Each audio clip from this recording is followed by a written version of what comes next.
It's our mostly El Chicano movie special, celebrating the superhero movie that could be true. The cast and crew joining us later to talk about it.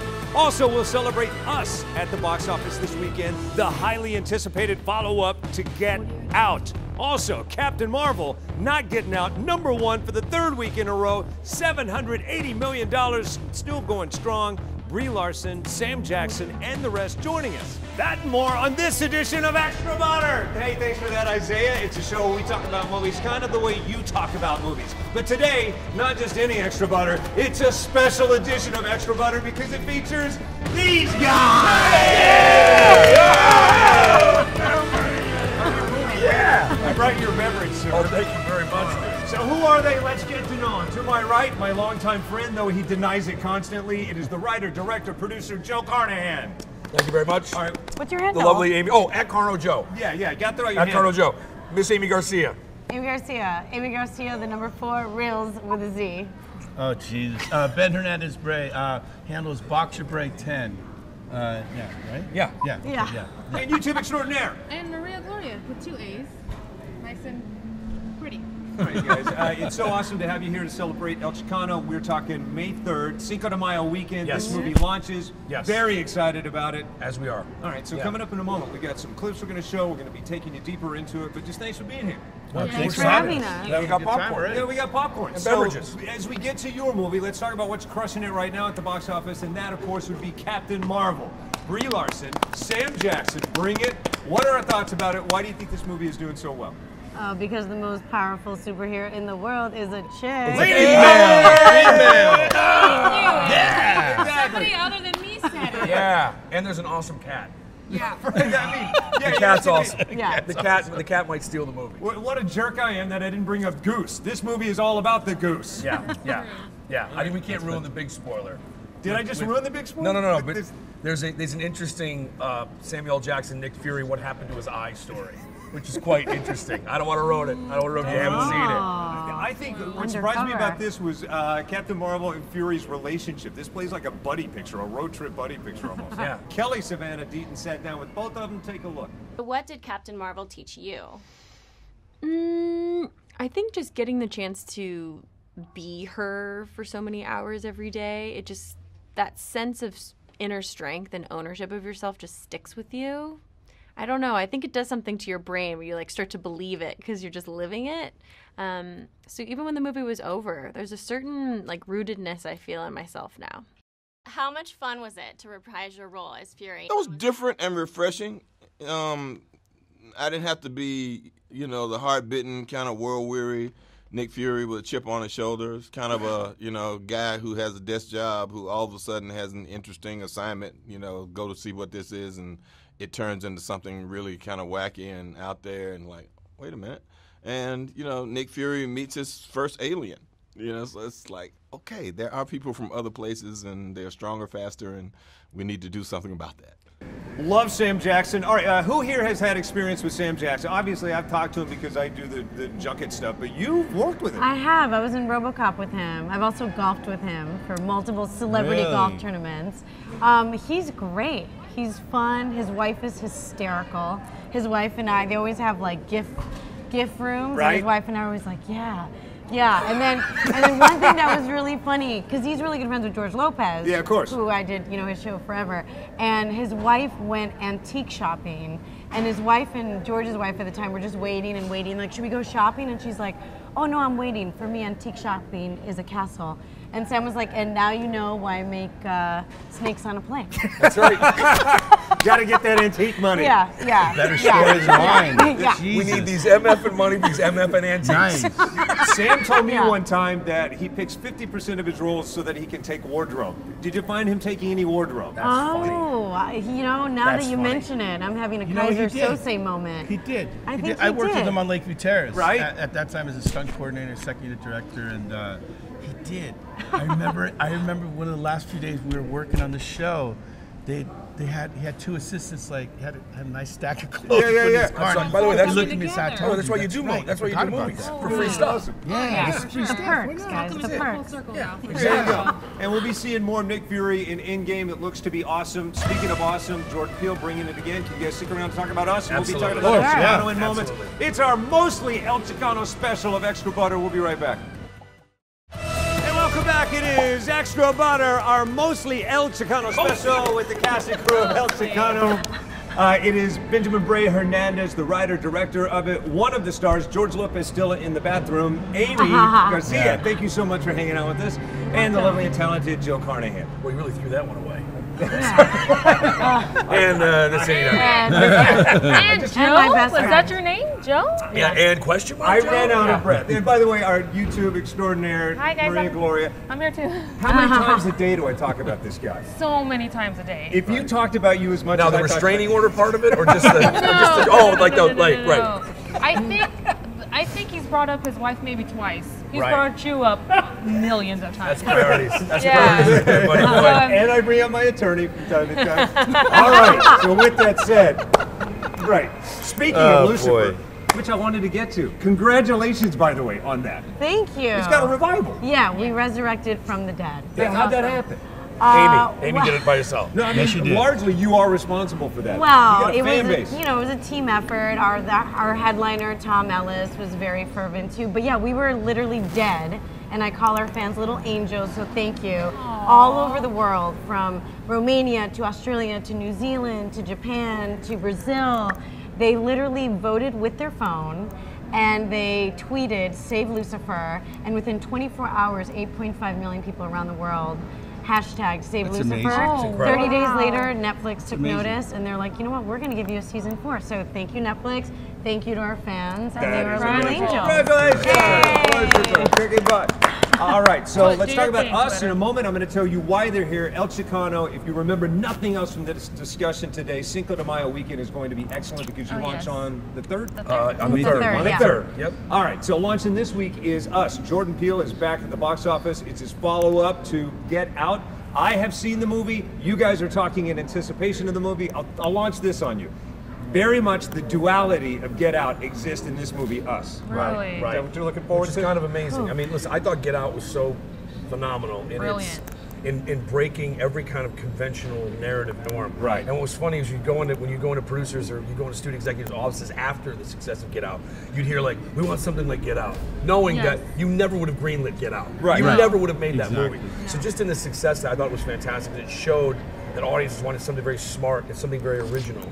Ben, you're a filmmaker as well. You can say that behind the scenes, it changed the way movies are financed now. Yes. Yes, it does. It's a way different scenario getting overseas financing now as a result of films like Brie. Yeah, Yes. absolutely. He understood that demographic is underserviced, like we understand. And by the way, you got to remember, 10% of the theater going public is African American, 7% is Asian American. Look at Black Panther, look at Crazy Rich Asians. Nearly 25% of the ticket going public is Latino. 25%. And in a genre film like El Chicano, it's closer to 50%. See? So you're also banking on a part of the culture that's woefully underserviced. You know? Yep. Yeah, we roll deep. You know, we bring the whole We familia. really do, yeah. So That's for right. everyone And else's one Yes. ticket or 2 tickets on date night, we're like, you know, La Abuelita, the cousin, Yeah, you La know. cuñada. La cuñada, the cousin. Yeah, we're going after the carne asada, so everybody's going. Exactly. You're always talking about the carne asada, Mark. Always. You know me well enough to know that I love it. La neta, right? Yeah, Yeah. exactly. Always has to be one. For your other gabachos out there, that's steak. Yeah. Does El Chicano have any Easter eggs in it? It's a couple of Easter eggs. Don't stew on it too heavy. I just Yeah. needed to segue back into Us. Because Hey. Us, it's got some Easter eggs. Yeah. By the way, Get Out had a ton of Easter eggs. Right. Oh, That's, yeah. that's kind of what I Yeah. talked to Jordan Peele about. I said, I love that it's got the Easter eggs. I love that you now have some music in this movie that will forever be embedded Yes. as a haunt. And then also, did you know Winston Duke is saying that he played this character like the uncle in Fresh Prince? He did not know. Get that. Out. Take a look. Well, the Uncle Phil, that one's news to me. I had no idea that he was going for some Fresh Prince in this movie. But no, look, one of my favorite things, as you sort of noted, is when horror movies take songs that aren't scary and put them in a scene, and after the movie, you're like, okay, I will never look at, you know, Beach Boys' Good Vibrations the same way again. But that to me is just cool. It's just kind of like hijacking the connotations of a song. So I do that several times in this movie. And then, you know, I do, the Easter egg game was so fun in Get Out. And so I went pretty crazy with it in this one. But, you know, because I'll just scroll through the internet and to look at fan theories. Go see us. We'll be talking about that next weekend because it's going to be #1. We will get to El Chicano in just a moment. And also, a movie blowing it up on home video, digital on demand this weekend. It is Spider-Man Into the Spider-Verse. Why you should see that at home. Meet me with these people. Next. Hey, welcome back. It is Extra Butter, our mostly El Chicano special. Once again, down the road, you know her, you love her from our show and YouTube extraordinaire. It is Maria Gloria. And then Joe Carnahan, introduce. Aimee Garcia, the lovely Aimee Garcia of Lucifer and El Chicano, and then Benjamin Bray Hernandez of the Berlanti universe. Sweet. We're about 3 minutes away from talking about El Chicano. In the meantime, something you can get this weekend on home demand, digital delivery, and Netflix. It is Spider-Man Into the Spider-Verse. Take a look at it. If for once you think, I'm not going to rent that, I'm not going to download that, not even worth 99 cents at Redbox because it's a kid movie. Au contraire. This movie is extraordinary, some of the most amazing graphics you've ever seen. It plays like an action movie, and like we've been talking about the whole theme of today's show, it's a movie that plays on an infinitely more important level. Behind the scenes, I love that Phil Miller and Chris Lord were on the team to do the new Star Wars Solo movie. They jumped from that, it ended up being mediocre, and they went on to win the Academy Award for this movie. That's Reminds right, me of you when you jumped off of Mission Impossible 3. And then my career almost cratered. Yeah, and then I went back to moving furniture for a while. I think they had to bleep me for the very first time ever on this show. Oh, okay. It's not true. Your career ended up going on to be infinitely greater, so you got to lean into filmmakers like this that do the right thing. No, absolutely. And I think, again, when you're presenting something like that, and it's Miles Morales' character, which is Spider-Man, which has been written in the comics. Yes. And you've got stuff like there's a 3-minute fight scene between him and the Scorpion character where they just speak Spanish, they don't subtitle, which I think is brilliant. Beautiful. That to me shows, listen, no matter what's going on in this country right now, we are a multicultural country. Oh, yeah. Amen. And we've from all places and all. And I think when a movie like that comes out and shows people that and it embraces that, it can only do good for society. And that's the key. People of color, I mean, African American, Puerto Rican mix, it's fantastic. Yeah. I mean, Yeah. I think I've seen the film already, I think 3 times with my 11-year-old son. I mean, it's phenomenal. It's like, who would have thought it's on stage? And Exactly. thank God. Yeah. I sat down with 2 of you stars to talk pretty much about what we just talked about. Take a look. Yeah, well, I think the fun of this movie is that everybody's represented.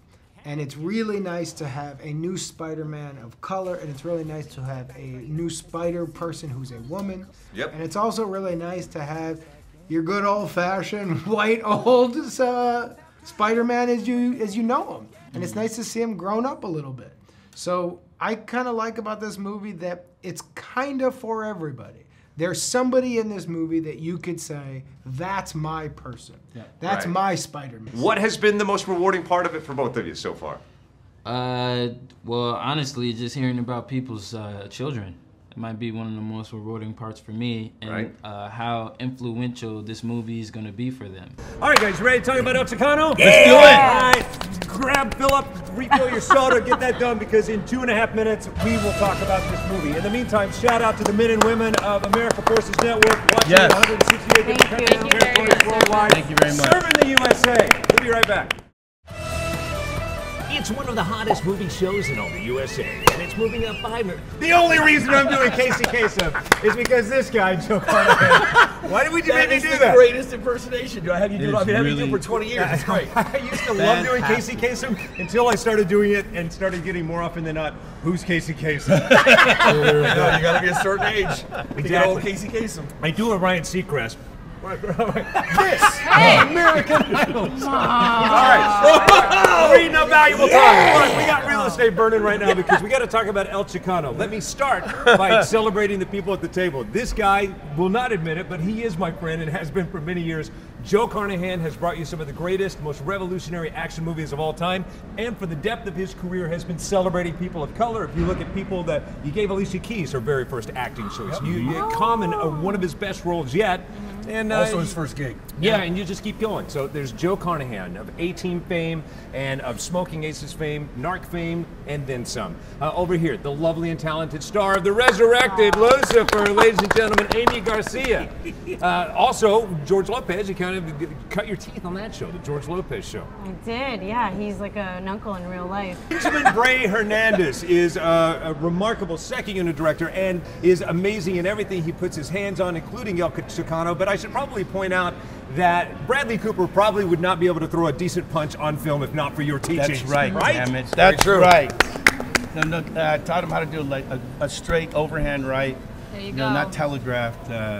Especially when you have somebody like this with Joe Carnahan with all this boxing knowledge he has. And that's how he won the Oscar, everybody. And that's how, he won the Oscar. And that's how he got an Oscar for Best Song, right there. Right there. And before that, the A-Team movie is what we were talking about. Yes, exactly. Now, El Chicano. I almost want to weep when I talk about this movie because it is so effective, and I love what it says about anybody can be a hero. I love how it steps up for the Latin community in a way I've never seen a film do before. So congratulations to our Latin friends. We're very proud of it. I think one of the main things, the premise, and I talked to Joe about this a lot, is having Latinos and Latinas, when you watch this movie, some of the messages are thinking outside the box, having these opportunities that anybody can be a hero, and that Latinos have stories to tell, man. We have a whole community of stories. It's like, this is our time. Every character in this movie brings an authenticity, and you had to lean into that, right? Definitely. I mean, I love that Vanessa is this woman who's from East Los, goes and gets educated, and then comes back to help her own and teach the next generation of kids. And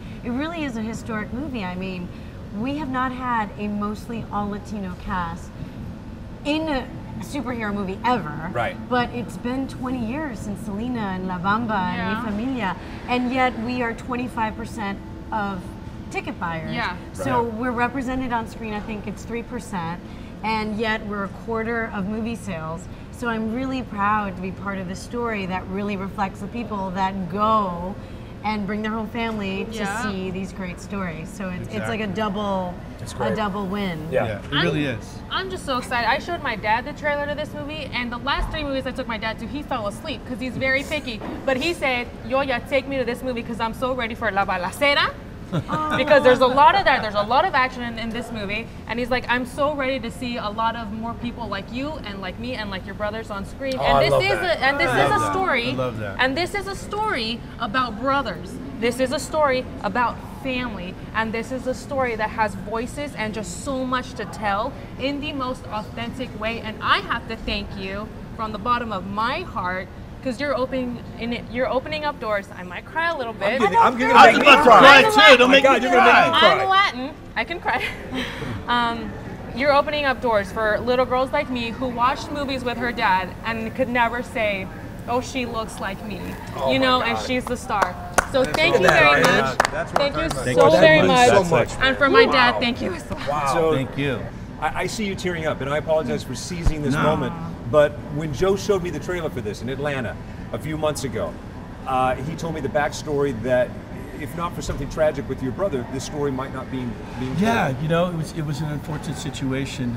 It's been a 12-year journey. I mean, I had unfortunately lost a brother to gang violence 12 years ago, and I started writing somewhat of a memoir about his life. It was therapeutic for myself. And as I came up into the business, eventually meeting Joe and becoming one of my best friends, I kept working on the script, and another tragedy had struck. I lost a daughter about 4 years ago.